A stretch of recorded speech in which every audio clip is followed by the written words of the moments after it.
This is Paul LaRue. To the world, he was a self-taught coder. To intelligence agencies, he became a ghost. He wrote encryption so strong it stalled government surveillance. Then he used that same code to build a $400 million empire. He did it by running offshore pharmacies that flooded the US with painkillers, by moving tons of meth out of North Korea, and finally, by shipping weapons and missiles through fake companies hidden in plain sight. He didn't run gangs. He ran systems. From luxury apartments in Asia, he issued kill orders the way a CEO fires employees. Cartels moved when his code said move. Hired soldiers carried out his orders around the world. The global drug trade became a frictionless algorithm, and governments didn't realize what they were dealing with until it was already too big. So how does a lone programmer use nothing but code to build a $400 million cartel empire and outmaneuver the DEA, the NSA, and multiple governments? And why does this same man, now a cartel boss, decide to burn his entire empire to the ground from the inside?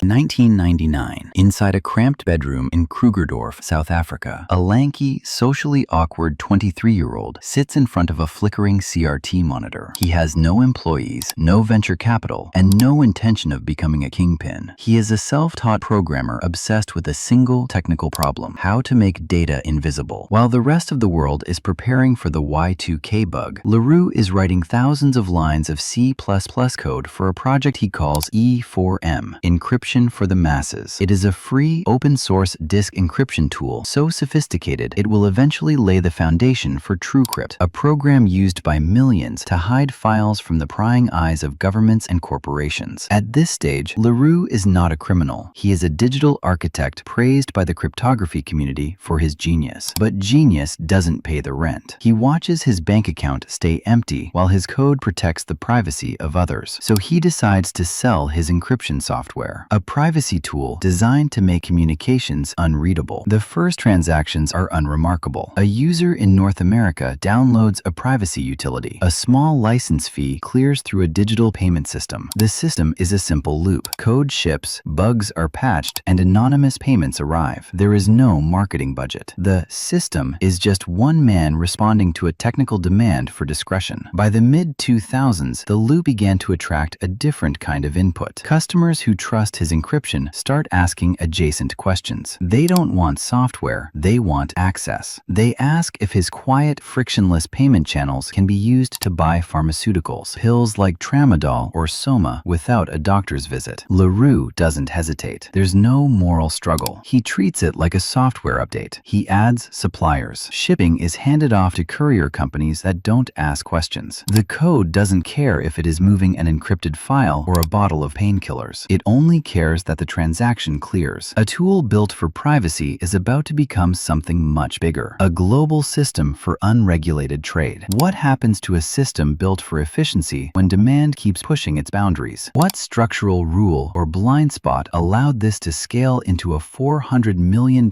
empire without triggering a single alarm?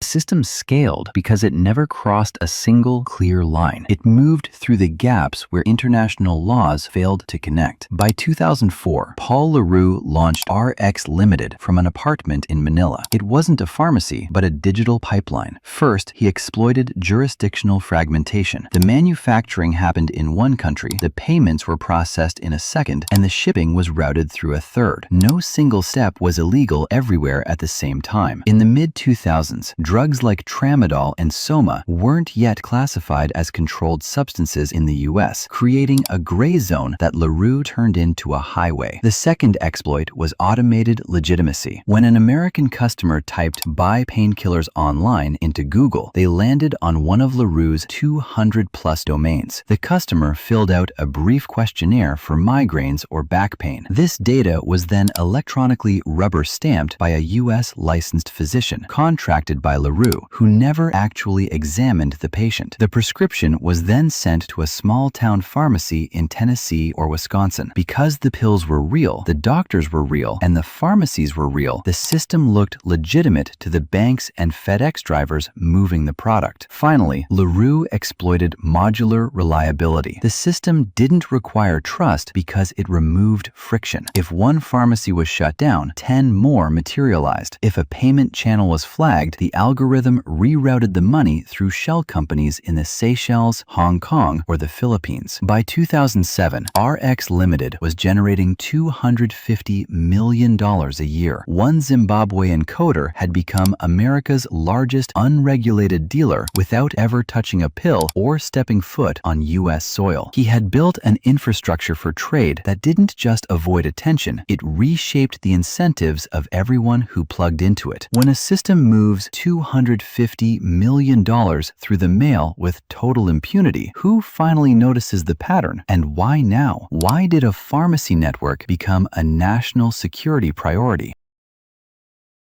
The first institutions to notice LaRue weren't looking for a criminal mastermind. They were tracking unusual activity in a system that refused to fail. By 2008, U.S. health authorities and the DEA began seeing fragments of a pattern that didn't map to any known organization. At least 7 deaths were traced back to RX Limited shipments, but every time a website was shut down, 10 more materialized. Custom agencies saw mislabeled shipments that were technically compliant, while financial watchdogs saw millions in payments that cleared fraud checks but had no clear origin. When unusual shipping patterns matched money moving through Seychelles and Hong Kong, it became clear this was part of a global logistics network. This wasn't just a pharmacy. It was a resilient, borderless infrastructure that could move anything, and it wasn't answering to anyone. The response escalated from legal to physical. The DEA built a massive file on the alias Paul Selassie, tracing offshore accounts and flipping informants. They realized LaRue had diversified like a hedge fund manager into logging rights in the Congo, gold smuggling in Ghana, and sourcing 96% pure crystal meth from North Korean labs. He was no longer a coder. He was playing Risk with real nations. The decisive action landed on September 26, 2012. DEA agents in Colombia flipped LaRue's logistics coordinator and dangled a fake deal: 100 kilos of cocaine and a $10 million profit. LaRue,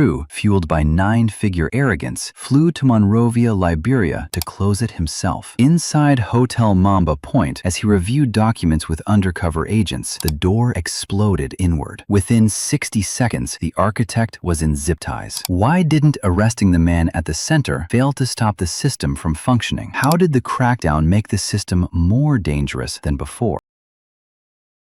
The pressure didn't break the system, it caused it to harden. By the time the DEA moved in, the architecture had already been shaped for years of instability. Seized packages and frozen accounts were simply treated as stress testing because there was no single point to defend, and inventory was never centralized. The removal of one node allowed the rest to keep moving. What survived became smaller, quieter, and more protected, shifting from open trade to controlled force. As logistics reached a global scale, control had to be asserted physically. LaRue stopped hiring accountants and started hiring muscle, ex-military operatives comfortable with violence. He recruited Joseph Hunter, a former U.S. Army sniper known as Rambo, to lead a team of Special Forces veterans as his personal enforcement squad. Their job wasn't protection, it was the surgical elimination of threats. The system now used its efficiency to track internal betrayals. When an employee in the Philippines named Catherine Lee discovered discrepancies in the books in February 2012, she confronted her boss. LaRue didn't negotiate. He issued a hit. 2 gunmen followed her into a parking lot in Subic Bay and shot her 4 times. For the programmer, this was a $35,000 expense, cheaper than litigation and cleaner than negotiation. Even from his cell after the 2012 arrest, the system adapted through total betrayal. LaRue flipped, becoming a cooperating witness to save himself from life in prison. He used his own encrypted channels to issue jobs to his hitmen that were actually DEA traps. In September 2013, he lured Hunter and his crew to Liberia for a fake contract. They landed at the airport expecting a payday and walked straight into federal custody. What did surviving this long cost the network and the man behind it? What global damage can no arrest or sentence ever undo? In June 2020, the architect finally stood before Judge Ronnie Abrams in a New York federal courtroom to face the math of his own betrayal. He had pleaded guilty to 7 murders, narcotics trafficking, and arms dealing. Because LaRue's information led to 23 arrests and the dismantling of his own network, prosecutors argued for leniency. The result was a legal paradox. The men who pulled the triggers on his orders, like Joseph Hunter, received life life without parole, while the man who signed the kill orders was sentenced to just 25 years. With time served, the programmer who industrialized murder could walk free before he turned 60. But the true consequence isn't a prison sentence. It's the diffusion of the blueprint. LaRue proved that global trade can function without centralized authority, that payments can move without trust, and that logistics can outrun borders. His system didn't just move pills, it moved the world's understanding of what is possible in the gray zone. The file on Paul LaRue remains open as he faces potential extradition to the Philippines for the murder of Catherine Lee. He burned his empire to ash, but in doing so, he left behind a map for the next generation of digital cartels to follow.